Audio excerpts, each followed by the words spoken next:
Kamloops, for its size, has a really good and healthy arts climate in general. Professional theater company, professional symphony, art gallery, all of that.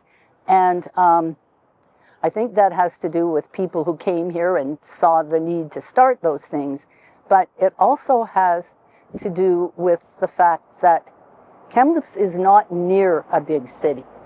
To me, that is actually, it's the best thing about it. Without getting, I won't go on a tangent on this, but for example, it's very far from the American border. And having grown up about a kilometer or two from the American border, I think that is a winning thing that Kamloops has, not being close to the American border. And as I said, it's not close to a large city. I first met Richard, and by met I meant through email. I mean through email, not in person, in 2016, when I believe he was still working with BC Studies, and I reviewed a book for him in that capacity.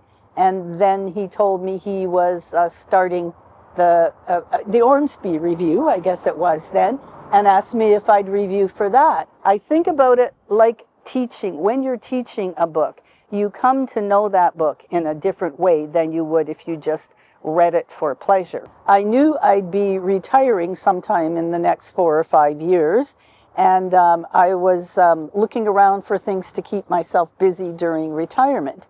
And what I liked about that, well, many things, but I liked the fact that I could review a variety of books.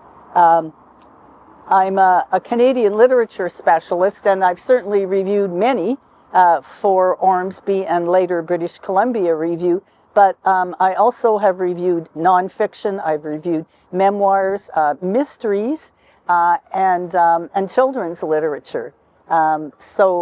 Yeah, one thing that BC Review has done for me is kind of expanded my horizons. I think it's just a beautiful setting, which most places in BC are.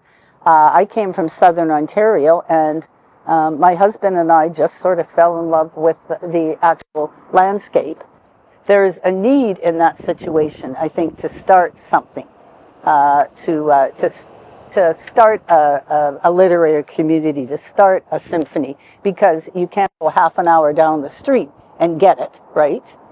So all of those factors, but I think particularly it's the fact that it's not near a big city, because 4 or 5 hours drive to Vancouver isn't near, right? Not even by Canadian standards. I remember once when I was teaching in Germany, I was talking about the playwright George Riga, and I said that he had lived near Kamloops. I said 3 or 4 hours, and a student said to me, that is not near.